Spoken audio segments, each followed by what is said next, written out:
Alors les copains, une petite vidéo aujourd'hui sur les boîtes de vitesse moto. Là j'ai une boîte de vitesse de 1000 FZR. Bon, pour l'instant il n'y a qu'un arbre de boîte, j'ai enlevé l'autre exprès pour expliquer un petit peu le fonctionnement. Donc là on a notre sélecteur, hein. La pincetto c'est notre sélecteur.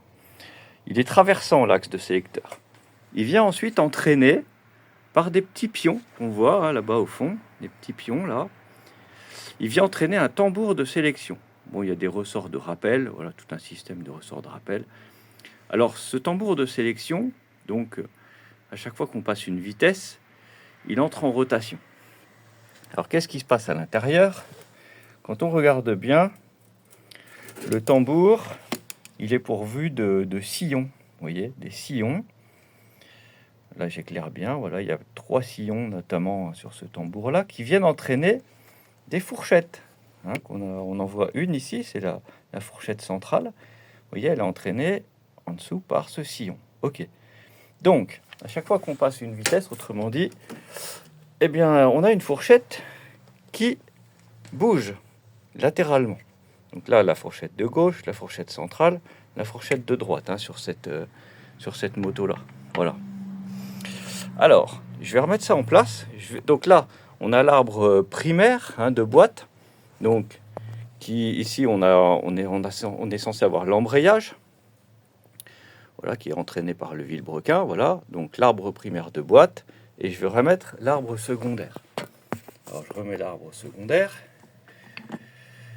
Voilà, qui lui, finalement, va au pignon de sortie de boîte.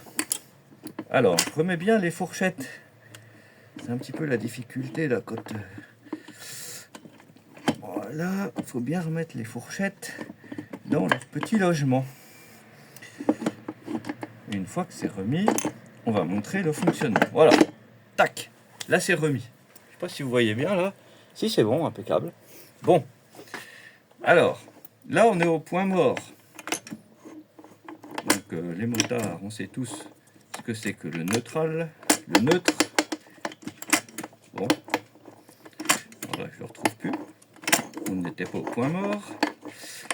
Tic, tic, tic. Voilà, là on est au point mort. Vous voyez, quand je tourne l'arbre primaire, donc là où il y a l'embrayage, les pignons tournent librement, mais l'arbre secondaire, là où il y a le pignon de sortie de boîte, il ne tourne pas. Ok, qu'est-ce qui se passe quand on enclenche une vitesse? Donc si je mets par exemple la première, vous voyez, cette fourchette de droite s'est déplacée latéralement, donc via le tambour de sélection, et elle est venue mettre ce pignon-là en prise avec celui-ci. Ok? Par un système de crabot, comme ça. C'est ce qui était usé sur ma moto. Alors, donc, quand le pignon primaire tourne, là, le pignon secondaire, il tourne aussi, quasiment à la même vitesse, parce que là, on est en première vitesse. Voilà. Ensuite, quand je passe la 2, ça désenclenche ce pignon-là, et ça vient enclencher le pignon, la fourchette de gauche, qui vient donc engrainer ce pignon-là, et là, on est en deuxième. Donc là, pour un tour d'axe primaire, d'arbre primaire, bon là, on tourne plus vite que tout à l'heure, et puis ainsi de suite. Troisième, tac, quatrième, et cinquième, tac. Bon là, on se rend compte que l'arbre secondaire tourne beaucoup plus vite qu'en première. Voilà un petit peu le fonctionnement de la boîte de vitesse. C'est très intéressant. Compliqué à remonter, mais très intéressant. Voilà les copains.